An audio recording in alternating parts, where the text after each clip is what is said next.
요셉이 그의 주인에게 은혜를 입어 섬김에 그가 요셉을 가정 총무로 삼고 자기의 소유를 다 그의 손에 위탁하니 그가 요셉에게 자기의 집과 그의 모든 소유물을 주관하게 한 때부터 여호와께서 요셉을 위하여 그 애굽 사람의 집에 복을 내리심으로 여호와의 복이 그의 집과 밭에 있는 모든 소유에 미친지라.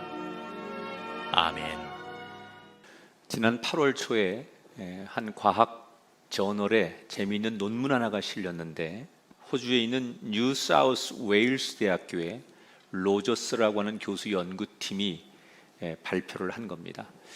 주제가 뭐냐면 지금도 그 아프리카 같은 데 가면 사자나 이 표범 같은 맹수들이 종종 마을의 가축을 공격하는데 이러한 맹수들로부터 가축을 지킬 수 있는 방법이 뭘까? 그래서 연구팀이 4년에 걸쳐서 연구를 하는데 이렇게 합니다. 소 2,000마리를 세 그룹으로 나누어요. 그리고 첫 번째 그룹에는 소 엉덩이에다가 눈을 크게 그려 놓습니다. 그리고 두 번째 그룹에는 엉덩이에다가 십자가를 그려 놓습니다. 그리고 세 번째 그룹에는 아무 그림도 그리지를 않고 2,000마리를 세 그룹으로 나누어 놓고 4년 동안 이 소들이 어떻게 지내는가를 관찰하는 거예요. 4년이 지났습니다. 아무 그림이 없는 그룹에서 15마리가 맹수들의 공격을 받아 죽었습니다. 십자가 표시로 그려놓은 그룹에서는 4마리가 공격을 당해서 죽었습니다. 그런데 엉덩이에다가 눈을 그려놓은 그룹에서는 한 마리도 공격을 당하지 않고 다 살았습니다. 왜 이런 결과가 나왔느냐? 맹수들이 사냥을 할 때는 그 자기들의 사냥감 몰래 살금살금 다가가는데 다가가서 공격을 하려고 하다 보니까 맹수들이 그 사냥하려고 하는 그 소 엉덩이 뒤에 눈이 있는 거예요. 그러니까 맹수들이 무슨 생각을 하느냐? 쟤가 날 지금 쳐다보고 있네. 내가 자기한테 다가가는 걸 제가 지켜보고 있네. 내가 들켰구나. 이렇게 맹수들이 생각한다는 거예요. 그래서 주변의 시선, 주변의 환경에 따라서 맹수들도 공격을 하기도 하고 멈칫하기도 한다. 그런 차이가 있다라고 하는 연구 결과를 내놨어요. 맹수만 그런 게 아니에요. 우리 인간도 종종 주변의 눈치를 살피고 삽니다. 타인의 시선을 의식하고 살죠. 그래서 요즘 우리가 가장 많이 쓰는 말 가운데 하나, 넌 왜 이렇게 눈치가 없냐? 이 말은 굉장히 그 주변 사람들을 의식하지 않고 살아가는 사람들에게 던지는 메시지예요. 이 현대인들이 가장 스트레스 받는 게 주변 사람들이 나를 어떻게 보느냐, 그리고 나는 어떻게 행동해야 되느냐, 이것 때문에 스트레스를 많이 받아요. 심지어 타인의식 증후군이라고 너무 주변 사람들의 그 시선과 환경에 스트레스를 너무 많이 받아서 이게 병이 생기는 사람, 타인의식 증후군이라고 하는데, 물론 우리가 사람이 더불어 살아가는 세상이니까 주변 사람들의 눈을 의식하지 않고 살 수 없어요. 뭐 나 혼자 좋다고 내 맘대로 산다는 것은 안 되지요. 그러나 지나칠 정도로 너무 주변을 의식하느라고 자기 자신을 잃어버리거나 더 소중한 가치를 잃어버리면 안 된다. 주변을 의식하지만 이것보다 더 중요하게 의식해야 될 게 있는데, 성경에 그렇게 산 사람의 이야기가 오늘 창세기 39장에 등장하는 요셉의 이야기예요. 지난 시간에 38장에서 우여곡절 끝에 하나님이 유다 집안을 통해서 후손을 이어주는 이야기를 소개해드렸어요. 이제 요셉의 모든 형제들은 각각 결혼을 하고 가정을 갖고 자신의 삶을 꾸려 나가고 있었습니다. 이때 이집트로 끌려간 요셉은 어떻게 살고 있는지 성경은 다시 우리들을 요셉이라는 인물로 이끌어내고 있어요. 오늘 본문은 1절에 이렇게 소개합니다. 요셉이 이끌려 애굽에 내려가매 바로의 신하 친위대장 애굽 사람 보디발이 그를 그리로 데려간 이스마엘 사람의 손에서 요셉을 사니라. 자, 노예 상인들에 의해서 노예로 팔려간 요셉이 시장에서 이렇게 저렇게 사람들에게 보이다가 최종 누구의 노예가 되느냐? 이집트의 왕 경호대장이었던 보디발이라고 하는 사람의 노예가 됩니다. 한마디로 엄청난 고위직의 집안의 노예가 된 거예요. 이렇게 노예 생활이 시작이 되었는데 낯선 땅에서 신분이 추락한 노예로 사는 요셉이 얼마 지나지 않아서 오늘 성경이 뭐라고 증언하느냐? 노예들 가운데 주인에게 가장 사랑받고 인정받는 노예가 되었다. 노예 가운데 가장 성공한 노예예요.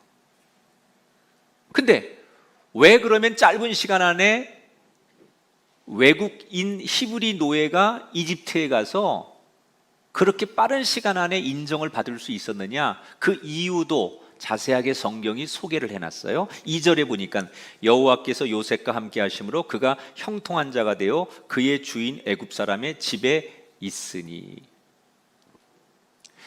오늘 우리가 창세기 39장을 같이 나누는데 이 39장에서 가장 많이 반복하고 강조하는 문장이 있어요. 따라합시다. 여호와께서 요셉과 함께 하심으로. 이 말을 무려 오늘 한 장에서 4번을 반복해요. 그러니까 오늘 39장에서 우리들에게 가장 하고 싶었던 강조점이 있는데 여호와께서 요셉과 함께 하심으로. 요셉이 보디발의 집에 들어간 날부터 모든 게 너무너무 잘 되는 거예요. 농사를 지으면 농사도 잘 되고 가축을 키우면 가축들이 새끼도 잘 낳고 무럭무럭 잘 자라고 무슨 계획하는 일이 있으면 너무너무 일이 잘 되는 거예요. 그래서 그 가운데 있었던 요셉이 인정을 받기 시작하는 거예요. 오늘 성경은 형통했다. 이 형통이라는 단어, 요셉이 무슨 보디발의 집에 가서 야망이 있고 꿈을 꾸고 자기가 막 경쟁에서 이겨야 되겠다고 노력해서 형통했느냐?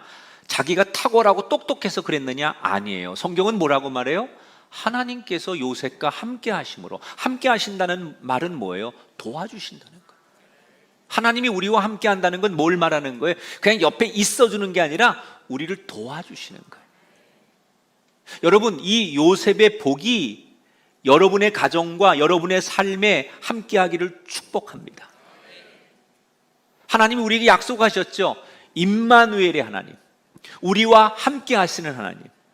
여러분의 인생에, 여러분의 가정에 하나님이 함께 하심으로 여러분에게도 요셉처럼 형통하시게 되기를 주의 이름으로 축원합니다. 그런데 요셉은 자기만 형통한 게 아니라 자기 때문에 보디발의 집안, 그 모든 가족들, 심지어 주변에 있는 사람들까지 같이 복을 받았대요.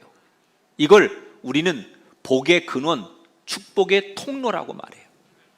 마치 제가 지난 시간에 설교할 때 야곱이라고 하는 인물이 외삼촌 댁 라반의 집에 갔을 때 라반 때문에 복을 받은 게 아니라 야곱이 그 집안에 들어가니까 야곱 때문에 그 외삼촌 댁이 복을 받은 것처럼 여러분에게도 그런 복이 있게 되기를 축원합니다.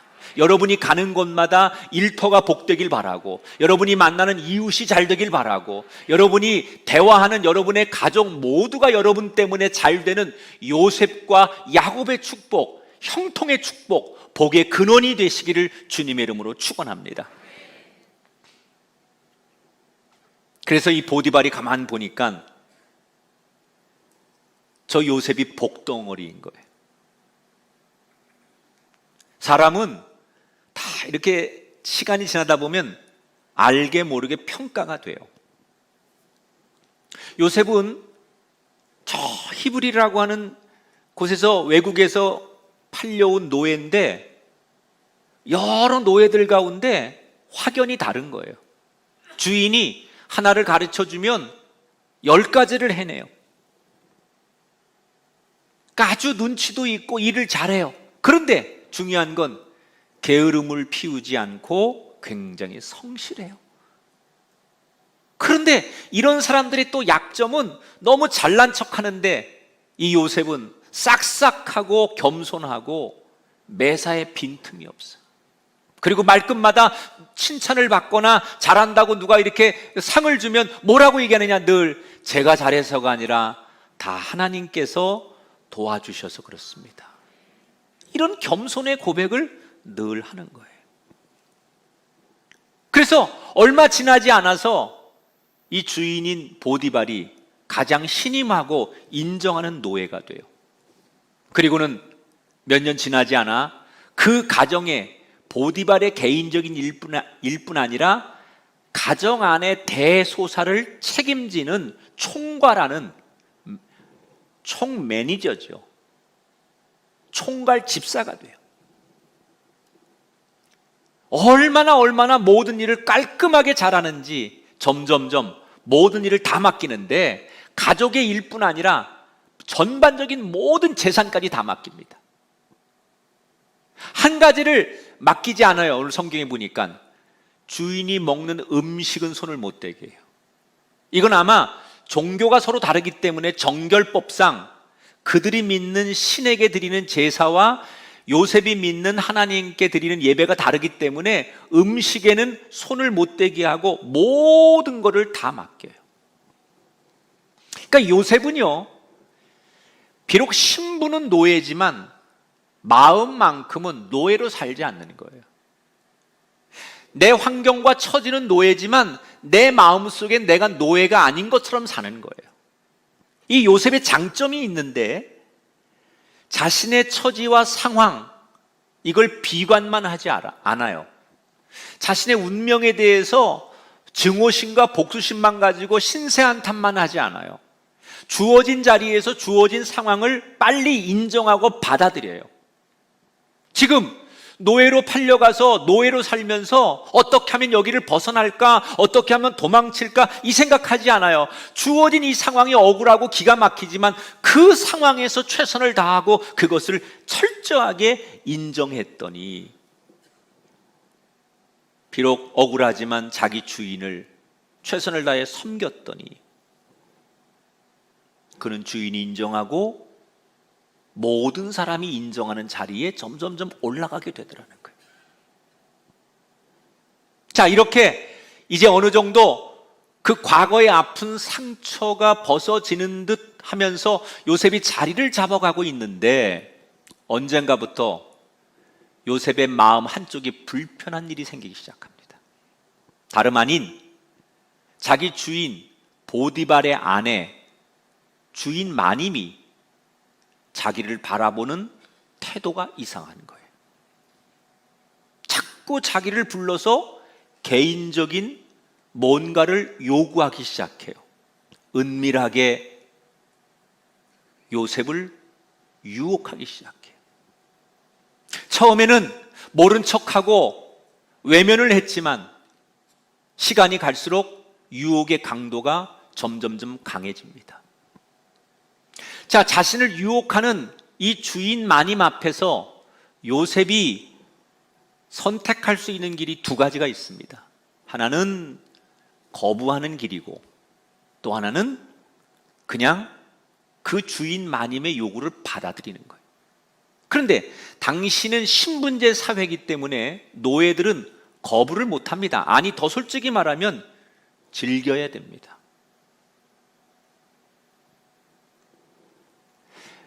주인 마님의 눈에 들었다는 얘기는 자기의 신분 상승할 수 있는 절호의 기회입니다. 평생을 편안하게 살 수 있는 기회입니다. 출세의 기회가 온 거예요. 그런데 요셉은 어떻게 하느냐? 그 평생 한번 찾아올까 말까 하는 기회를 거부합니다. 그러니까 보디발의 아내는 아, 주변에 보는 눈이 많아서 그런가 보다라고 생각을 하지요. 그러니까 이 보디발의 아내가 왜 이렇게 요셉을 좋아했을까? 여러분, 요셉이 17살에 노예로 팔려가서 한 10년 어간 정도 되는 거라고 보는 거거든요. 그러면 20대 중반 정도 되는 거예요. 남자가 가장 남자로서의 빛을 발하는 때. 내가 이 설교를 하면서 20대 제 사진을 봤어요. 난 지금이 헐 난 것 같아. 근데 보통 다 우리 이렇게 바깥에서 연예인들이나 볼 때 20대 요쯤 나이들을 가장 아름답게 보잖아요. 그러니까 요셉이 얼마나 여러분 잘생겼냐면 구약 성경에 모든 인물들 가운데 남자를 지칭해서 용모가 준수하더라라고 하는 얘기는 딱 한 사람한테만 나와요. 그게 요셉이에요. 어떤 인물에도 용모 얘기를 하면서 용모가 준수하다라고 극찬을 하는 그 말이 없는데 딱 한 사람에게 이 성경이 구약 성경에서 한 남자에게만 극찬을 하는데 그게 요셉입니다. 그러니까 얼마나 잘생겼는지 지금 우리가 생각하는 잘생긴 사람하고는 비교 불가. 얼마나 멋있게 생겼는지 이 주인마님이 요셉을 유혹하는 거예요. 그러던 어느 날 드디어 올 것이 오고 말았어요. 주인마님이 작정을 하고 그날따라 노예들, 집안의 식구들을 다 의도적으로 밖에 내보내고 집안에 아무도 없게 만든 날 요셉을 자기 방으로 부릅니다. 그리고 작정을 합니다. 요셉아, 지금 이 집에는 너하고 나밖에 없으니 누가 보는 사람 없으니 우리 즐기자. 그런데 요셉은 단호하게 거부하죠. 그랬더니 이 보디발의 아내가 이번에는 협박을 합니다. 너 내 말을 듣지 않으면 죽여버릴 수도 있어. 나랑 같이 잠을 잘래? 죽을래? 그래도 요셉은 눈 깜짝하지 않고 또 거부합니다. 그러니까 마지막엔 이 여자가 요셉을 붙들고 애걸하기 시작했어요. 구걸하기 시작했어요.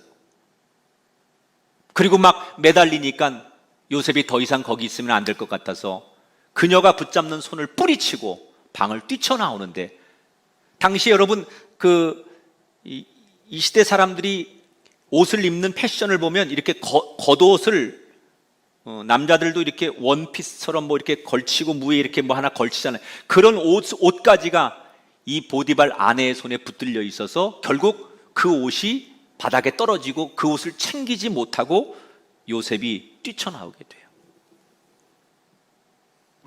제가 어디 가서 이 설교를 했었어요. 언젠가 요셉 얘기, 요 대목을. 근데 거기 그 청중들 중에는 믿지 않는 사람들이 있었어요. 그래서 내가 믿지 않는 사람들에게, 여러분 지금 요셉이 요 상황에서 이렇게 보디발 아내의 그 제안을 거절하고 뛰쳐나갔는데 여러분 어떻게 보이십니까? 요셉이 어떤 인물처럼 보입니까? 그랬더니 저쪽에서 어떤 남자 하나가 아이 바보 이렇게 말하더라고요. 맞지요? 바보죠. 세상 사람들의 눈에는 요셉은 철저히 바보예요. 지금 보디발 아내의 총애를 받아서 승승장구하고 편안하게 살 수 있는 기회를 스스로 차버린 바보입니다. 그러면 세상 사람들이 말하는 바보 같은 선택을 요셉은 왜 한 걸까? 두 가지 이유가 있어요. 첫 번째, 9절 상반절에 주인이 아무것도 내게 금하지 아니하였어도 금한 것은 당신뿐이니, 주인인 보디발이 나같이 근본 없는 노예를 사랑해주고 인정해주고 이렇게 신뢰해줬는데 내 도리상, 의리상 내 주인님을 배신할 수 없다는 거예요. 다른 거 다 떠나서 무슨 신앙이나 다른 거 윤리나 이런 걸 다 떠나서 인간적으로 요셉이 참 멋있는 대목이에요. 나를 인정해주는, 내가 사랑받은 그 사람에게 배신하지 않는다는 거. 여러분, 사람이 살면서 다른 거 없이 이것만 있어도 인생은 행복한 거예요. 여러분, 이런 복이, 이런 만남이 있게 되길 축원합니다. 정말 어떤 손해가 와도, 어떤 어려움이 와도 그 신뢰 관계를 잃어버리지 않으려고 노력하는 이 요셉과 같은 만남이 여러분에게도 있게 되기를 주 이름으로 축원합니다. 두 번째, 왜 바보 같은 선택을 했느냐? 9절 하반절에 보니까 어찌 이 큰 악을 행하여 하나님께 죄를 지으리이까? 따라합시다. 하나님께 죄를 지으리이까? 자, 보디발의 아내는 뭐라고 말해요? 여기 아무도 없다. 너와 나밖에 없다. 이렇게 말해요. 그런데 요셉의 생각은 달랐어요. 우리 둘만 있는 게 아니라 이곳에 또 다른 한 분이 있음을 요셉은 느껴요. 뭐라고 말해요? 우리 둘만 있는 게 아닙니다. 우리 둘만 이 장면을 보는 게 아닙니다. 하나님이 보고 계십니다. 이 대목은요, 이건 어떻게 해석해야 되느냐? 분명히 우리 둘만 있는데 어떻게 너는 하나님이 이걸 보고 있다고 말하느냐라고 하는 이 대목은 영적 감각이 있는 사람만 얘기할 수 있는 거예요. 육적인 눈으로는 둘밖에 없죠. 모든 사람이 다 나간 거예요. 그러나 영적인 감각, 영적인 눈으로 의식하면 하나님이 보이는 거예요. 결국 믿음 생활을 잘하는 사람들의 공통점은 늘 어느 중요한 순간순간마다 창조주 하나님을 자꾸 기억해내는 거예요. 위기의 순간에, 어려움의 순간에, 유혹의 순간에 창조주 하나님을 기억하는 사람, 떠올리는 사람, 영적인 감각이 예민한 사람은 하나님을 의식하게 된다는 거예요. 그렇기 때문에 요셉은 그렇게 달콤한 유혹을 거절할 수 있었다는 거예요. 세상의 눈으로 보면 요셉은 바보 중에 가장 큰 바보였어요. 그러나 하나님이 보실 때는 사람들이 바보라고 말하는 요셉이 누구보다도 멋진 사람이고 누구보다도 사랑스러운 사람이었어요. 왜? 하나님 보실 때는 그 주변에 널려 있는 보여지는 상황, 조건, 여건 이런 것보다 더 중요하게 하나님을 의식했기 때문에. 하나님 보실 때는 적어도 주변에 보여지는 상황과 그 주변의 여건에 휩쓸리지 않고 하나님을 의식하고 하나님을 바라보는 요셉이 그 어떤 왕보다도 어떤 권력자보다도 하나님은 귀했던 거예요. 지금도 하나님은 보여지는 세상에 휩쓸리지 않고 하나님 한 분을 의식하고 그분을 영적인 감각으로 기억하는 사람을 이 세상 왕보다, 재벌보다, 어떤 권력자보다, 어떤 세상의 부자보다도 더 존귀히 여기게 됨을 기억하십시오. 하나님 눈에 들려면 세상에 휩쓸리지 말고 그분을 의식하는 거예요. 우리는 종종 하나님을 잘 믿으면 복을 받는다 이렇게 이야기를 합니다. 그런데 하나님을 잘 믿는다는 건 뭘 말하는 걸까요? 이런 분이 있어요. 교회 생활 너무 잘해요. 교회 오면 너무너무 은혜스러워요. 그리고 사람들 관계도 너무 잘하고 심지어 목회자와 관계도 참 잘해요. 그런데 문제는 이 사람이 밖에 나가면 밖에서도 바깥의 사람들하고 너무 잘 어울려요. 그러니까 교회에서도 잘하는데 밖에 나가도 너무너무 잘해. 맥주도 잘 마시고 고스톱도 잘 치고 춤도 잘 추고 너무너무 할 거 다 하는데 또 교회만 오면 또 교회에서 그렇게 기도도 잘하고 DMT도 잘하고 찬양대도 쓰고 다 잘해.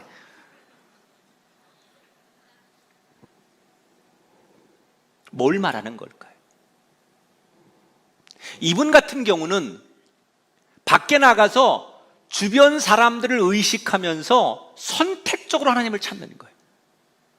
주변 분위기에 따라서 크리스찬이기도 하고 또 크리스찬이 아닐 땐 철저히 넌 크리스찬처럼 살아가는 사람이에요. 그러면 불편한 거 없을 것 같지요? 그렇게 되면 여러분 처세술이 좋은 것 같고 두루두루 다 잘 지내는 것 같지요? 세상은 그런 사람을 좋아합니다. 교회 다니면서도 너무 막히지 않고 우리들과 잘 어울려주는 그런 사람을 세상 사람들은 욕하지 않습니다. 그런데 그게 잘 믿는 거냐? 하나님 보실 때 아니라는 거예요. 잘 믿는다는 건 뭘 말하는 거냐?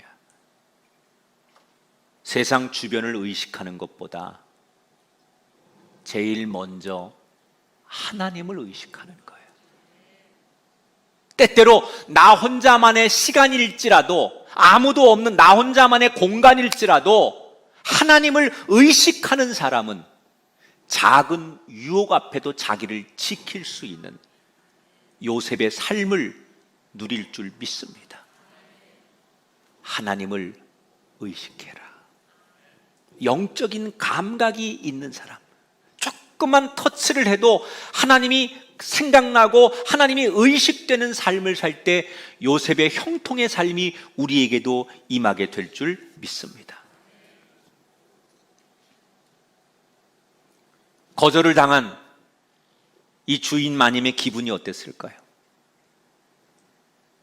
당황스러웠겠죠.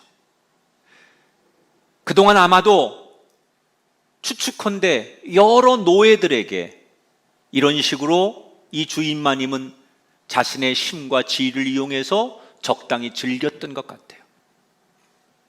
한 번도 자신을 거절한 사람이 없었어요. 자존심이 상했을 겁니다. 자존심이 센 사람이 자존심의 상처를 입으면 어떻게 하든지 보상을 받으려고 합니다. 보디발의 아내도 그랬어요. 자존심의 상처를 입으니까 이걸 어떻게 복수할까? 그래서 이때부터 철저한 사랑과 전쟁에 나오는 복수를 합니다. 거짓 연기를 하기 시작합니다. 소리를 지릅니다.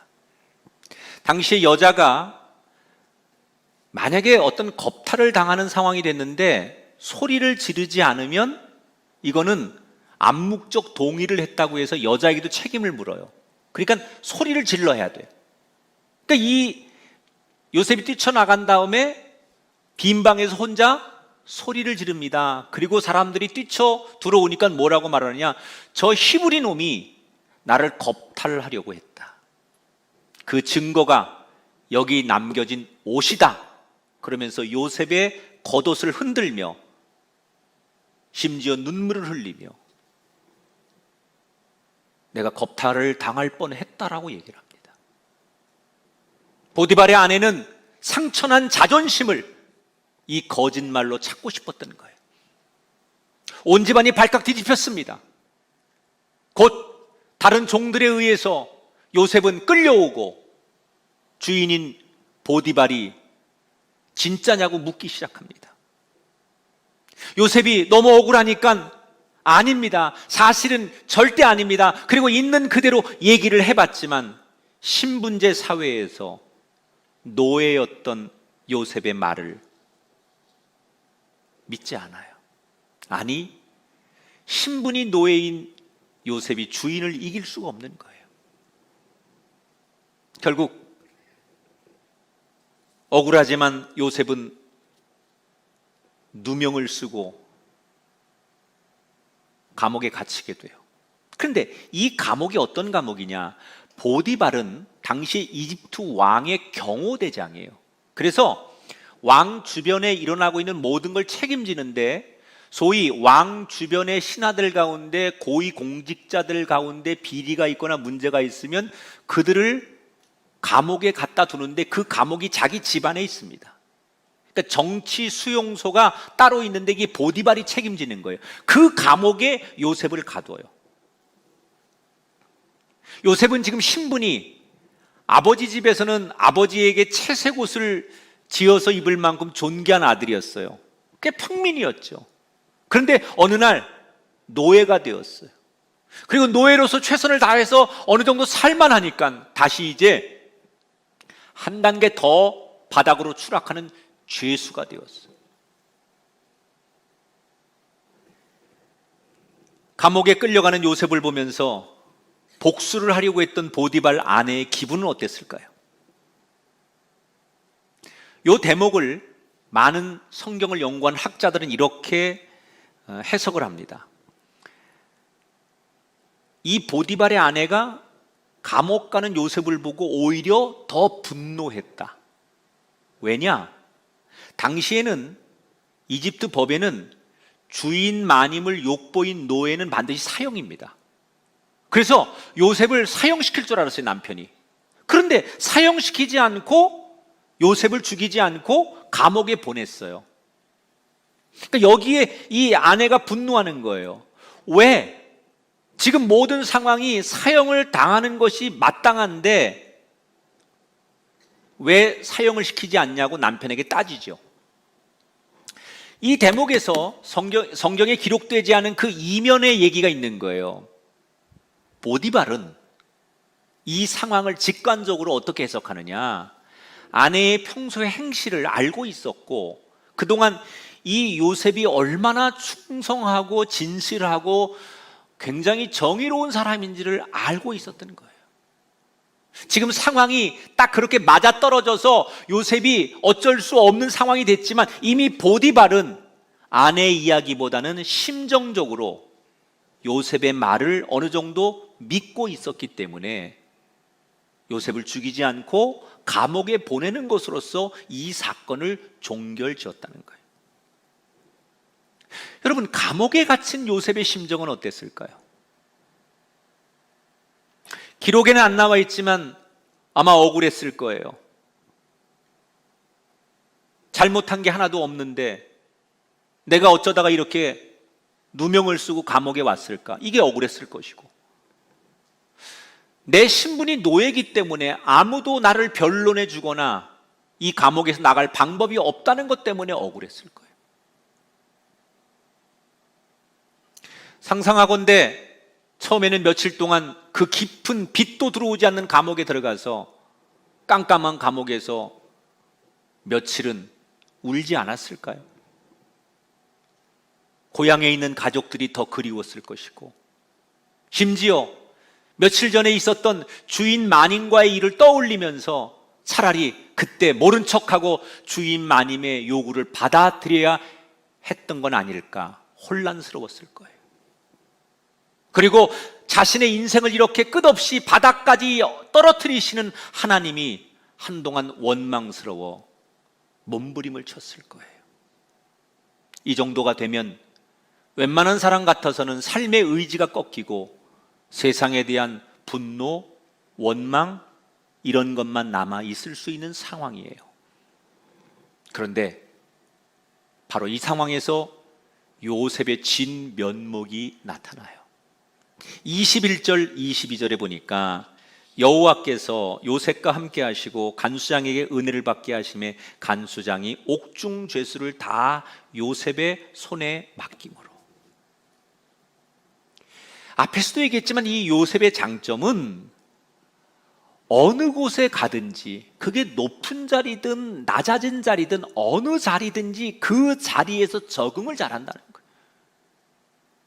처음에는 혼란스럽고 원망스럽고 앞이 보이지 않아서 암울했지만 며칠을 그렇게 지내다가 더 이상 내가 울거나 원망만 할 수 없다고 생각하고 그 감옥 생활에서 적응하기 시작하는 거예요.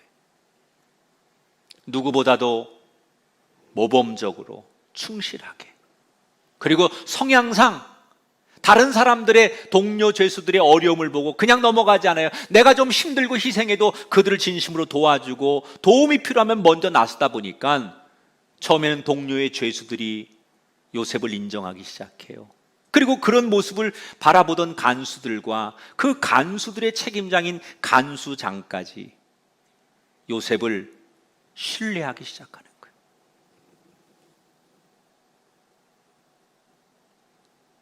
그래서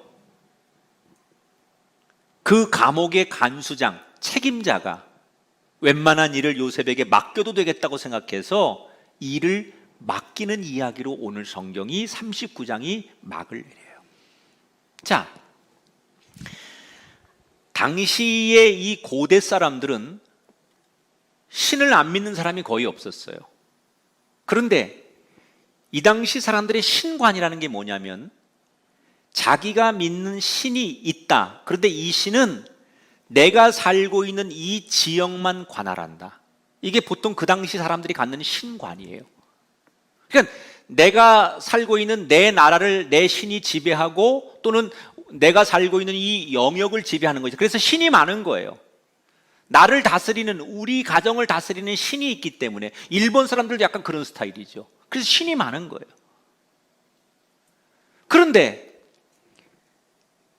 요셉이 믿는 하나님은 어떤 하나님이에요? 그 당시 사람들이 가지고 있는 신관을 완전히 깨트리는 거예요. 저 먼 나라 히브리 이스라엘에서 그 이스라엘 땅만 다스리는 신인 줄 알았더니 그 신이 어디까지 와요? 이집트 애국까지 오는 거예요. 심지어 지금 요셉이 내려간 가장 밑바닥인 감옥까지도 하나님이 역사하셔서, 그러니까 요셉이 믿는 하나님, 그 하나님은 어떤 분이에요? 그 당시 사람들이 가지고 있는 신은 이렇게 국한되어서 여기를 다스리는 것이 신이라고 믿었던 그 당시 사람들에게는 굉장히 파격적인 거예요. 초월하는 하나님, 어디를 가든지 함께 동행하시는 하나님. 저는 오늘 이 요셉의 이야기를 들으면서 이게 우리 인생 아닙니까, 여러분? 요셉의 이야기가 딱 우리의 인생이에요. 우리도 살다 보면 억울할 때가 있고 한순간 추락할 때가 있어요. 그래서 삶의 의지가 절망적이고 낙심하고 그러는 게 우리의 삶이에요. 우리가 그렇게 살아왔어요. 그러면 왜 하나님은 분명히 요셉과 함께 하심으로 요셉이 형통하게 하셨다고 그랬어요? 그러면 형통이라는 게 뭐예요? 요셉이 노예 안 되는 거고, 요셉이 감옥 안 가는 거고, 요셉이 승승장구해서 누명 안 쓰고 억울한 일 생기지 않게 하는 게 우리가 생각하는 상식적인 형통이에요. 그런데 왜 하나님은 요셉을 형통하게 하신다며 요셉과 함께 하시는데 요셉이 억울하게 노예로 팔려가고 노예가 되고 누명을 쓰고 감옥에 가는데 무슨 형통이라고 말할 수 있느냐? 형통의 개념을 우린 잘 세워야 돼요. 만약에 지금 요셉에게 이런 감옥까지 노예가 되어서 내려가는 이 경험이 없었다면 앞으로 닥칠 7년의 대흉년 때 하나님의 계획은 요셉 한 사람만이 아니라 요셉으로 인해서 그의 가족과 그의 민족과 심지어 이집트 사람까지 다 살려내는 게 하나님의 계획이에요. 근데 지금의 이 노예로서 바닥까지 떨어지는 이 경험이 없었다면, 이런 훈련과 이런 아픔과 이런 추락이 없었다면, 만약에 편안하게만 우리가 생각하는 세상 사람들이 말하는 형통이라는 게 아무 문제 없이 뜻대로 잘 가는 게 형통이란다면, 그렇게만 살았다면, 밑바닥을 경험하지 않았다면 훗날에 요셉이 나라를 구하고 세상을 구하는 하나님의 사람으로서 쓰임 받을 수 있었을까?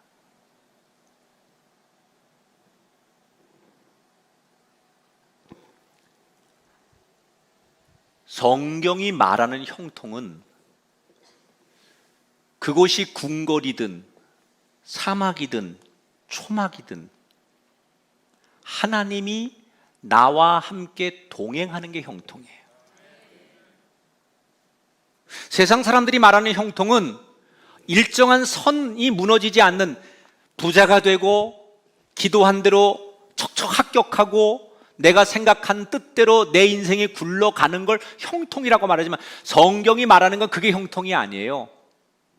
여러분, 오늘도 많은 분들이 보니까, 글 보니까 병상에서 예배하시고 아픈 환자들, 또는 아까 보니까 어떤 분이 왜 내 아기를 하나님이 데려가셨는지 아직도 그것이 너무 이해되지 않습니다라는 그런 그 고백을 올리셨는데, 인간적으로 너무 마음 아픈 일들이죠.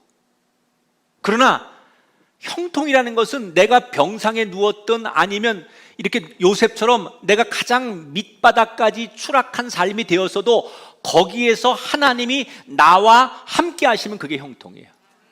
지금 요셉이 감옥에 갇혔는데 그 감옥 안에서 하나님이 함께 하니까 그 안에서, 그 주어진 상황에서 요셉이 걸어갈 수 있는 길을 하나님 만들어 주시는 게 형통이라는 거예요.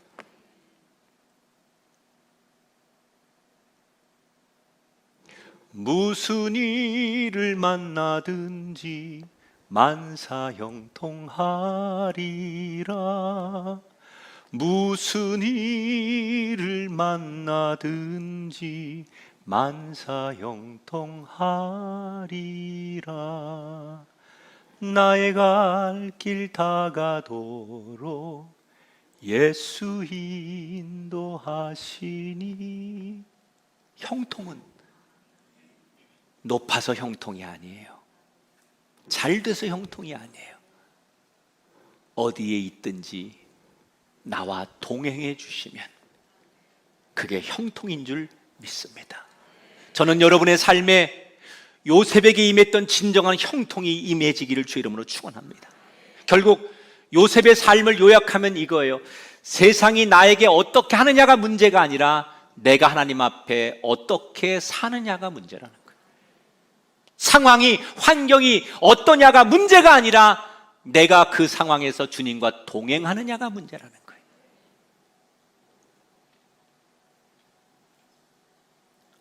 내려가도 상관없어요. 가장 밑바닥으로 떨어져도 상관없어요.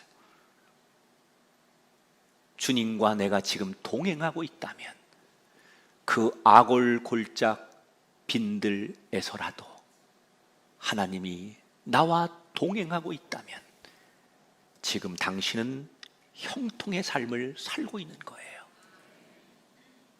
여러분, 기가 막힌 어려운 일을 당하셨습니까?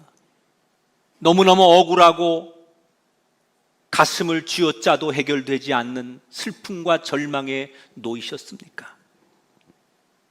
누가 여러분을 위로할 수 있습니까? 그런 여러분에게 오늘 주님이 대답하시는 거예요. 지금 그 자리에 너의 삶의 한복판에 내가 함께하리라. 그러면 여러분은 형통하는 거예요. 따라합시다. 이 상황도 하나님이 주신 겁니다. 코로나19도 하나님이 주신 거예요. 전 너무 기가 막힌 거예요.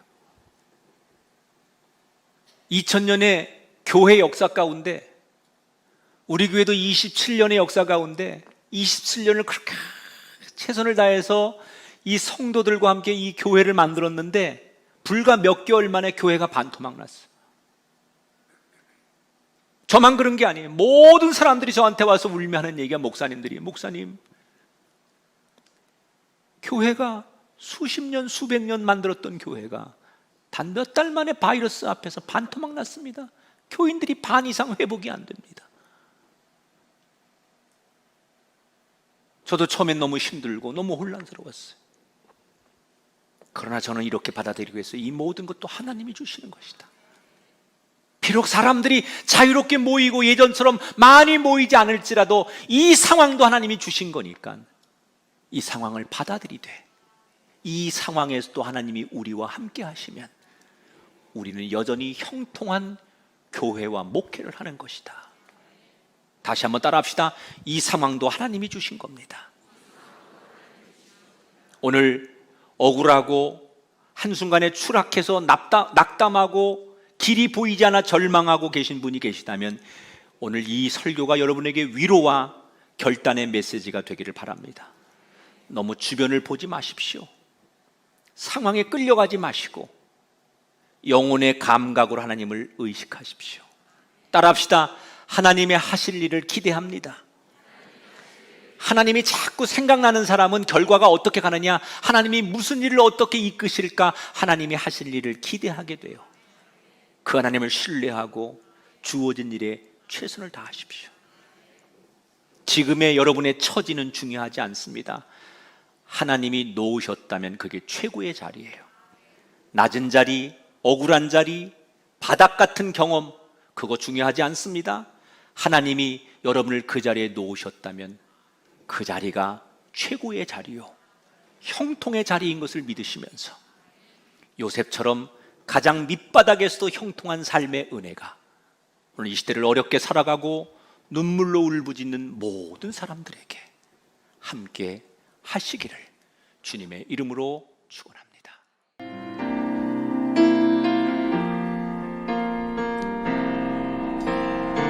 이 세상을 살아가는 동안에 나의 힘을 의지할 수 없으니 기도하고 낙심하지 말 것은 주께서 참 소망이 되심이라. 이 세상을 살아가는 동안에 이 세상을 살아가는 동안에 나의 힘을 의지할 수 없으니 기도하고 낙심하지 말 것은 주께서 참 소망이 되심이라. 하나님의 꿈이 나의 비전이 되고 예수님의 성품이 나의 인격이 되고 성령님의 권능이 나의 능력이 되길 원하고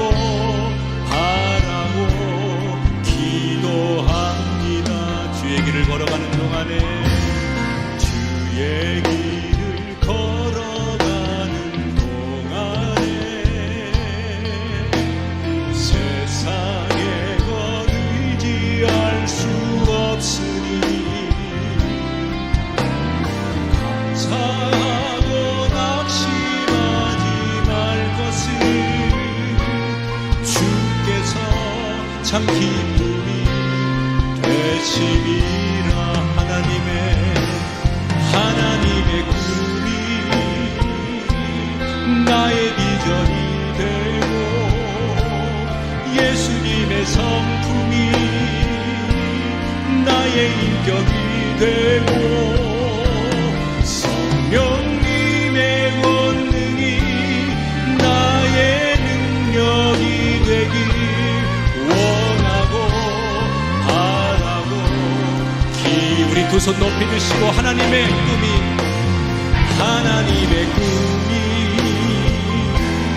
나의 비전이 되고 예수님의 성품이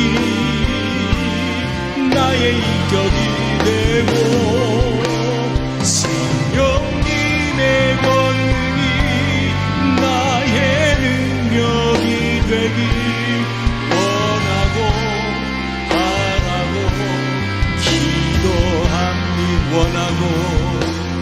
원하고 바라고 기도합니다.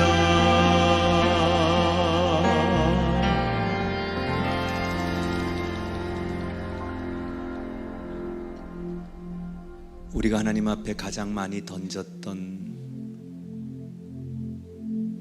고백 속에 왜 납니까? 왜 우리 가정입니까? 하나님 왜 이런 일을 주시는 겁니까?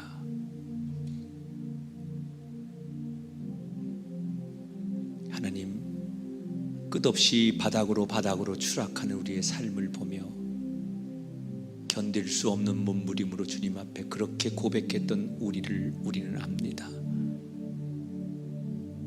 그러한 내게 오늘 주님이 말씀하셨습니다.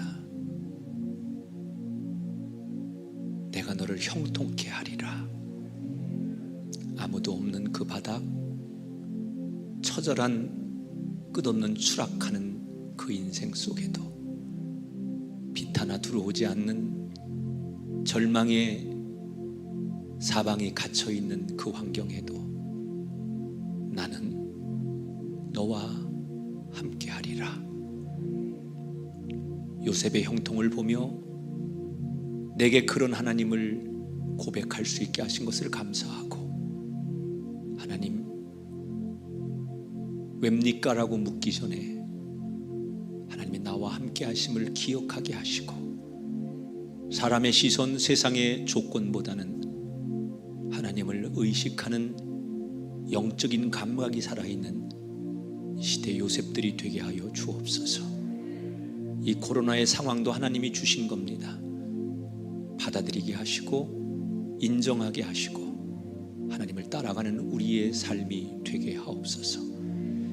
특별히 병상에서 육신의 질병으로 고통당하고 괴로워하는 성도들과 가정을 위로하며 그 속에도 하나님의 형통이 있기를 원하오니 주여 함께 하셔서 위로하심과 회복의 은혜를 주옵소서.